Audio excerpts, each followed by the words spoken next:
अवंती नगरी के उद्यान में चंडरुद्र नामक आचार्य अपने शिष्य परिवार के साथ विराजमान थे। उनका स्वभाव कुछ क्रोधी था। अपने शिष्यों के छोटे छोटे क्रिया व दोषों पर भी क्रोधित हो जाते थे। एक बार आचार्य देव ने सोचा कि यह बार बार क्रोध करना मेरे लिए उचित नहीं है। क्रोध से तो मुझे भी दुर्गति में जाना पड़ेगा, और यह भी दिखाई देता है कि ये शिष्यगण क्रिया दोष लगाए बिना मानेंगे नहीं। इसलिए मुझे एकांत स्थान में जाकर साधना करनी चाहिए, जिससे मैं शांत रह सकूं। यह सोचकर चंडरुद्राचार्य अपने शिष्यों से दूर एकांत में ध्यान करने लगे। उसी समय उज्जैनी नगरी के किसी सेठ का पुत्र अपने मित्रों के साथ वहां आया। श्रेष्ठी पुत्र का हाल ही में विवाह हुआ था। अभी उसके हाथ में विवाह का चिन्ह कंगन भी बंधा हुआ था।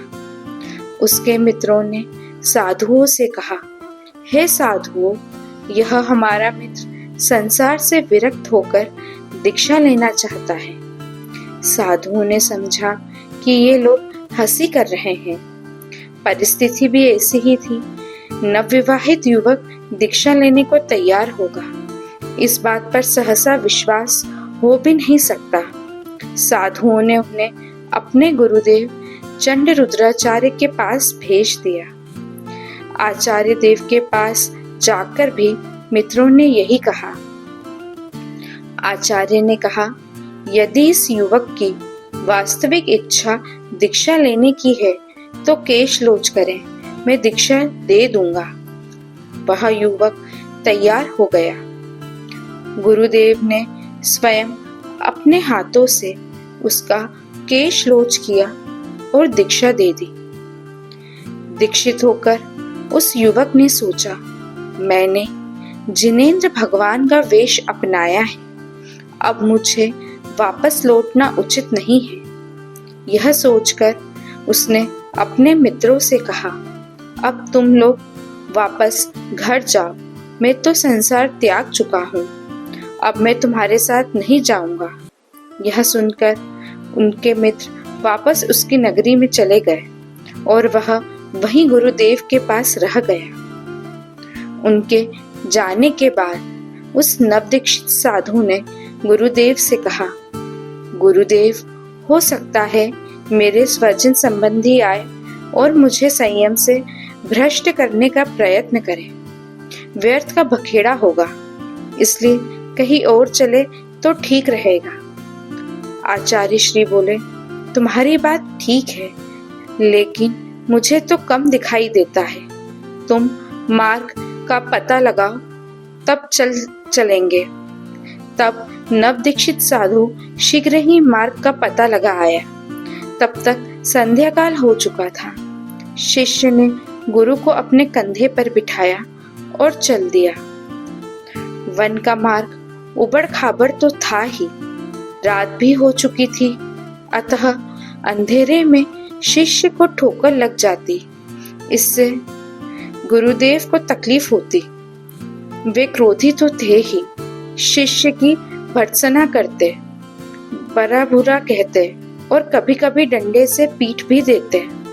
लेकिन शिष्य अत्यंत विनयी था। गुरु के प्रति मन में तनिक भी रोष न लाता, वरन अपनी ही आलोचना करता कि मैं गुरु की अशाधना कर रहा हूँ, इन्हें कष्ट दे रहा हूँ। वह गुरु को परम उपकारी मानता कि इन्हीं की कृपा से मुझे रत्नत्रय की आराधना का अवसर मिला है। इस प्रकार शिष्य शुभ ध्यान से शुक्ल ध्यान में पहुंच गया और उसकी आत्मा में छिपा कैवल्य प्रकट हो गया। अब उसके लिए सर्वत्र प्रकाश ही प्रकाश था। केवल ज्ञान की ज्योत से उसकी आत्मा जगमगा उठी थी। अब वह सही मार्ग पर चल रहा था, उसे कोई ठोकर नहीं लग रही थी। गुरुदेव को भी कोई कष्ट नहीं हो रहा था। सुबह जब सूर्य उदय हुआ तो गुरु ने देखा कि शिष्य के सिर से खून बह रहा है। उन्होंने अपने क्रोध को धिक्कारा और शिष्य की विनम्रता की मन ही मन प्रशंसा की।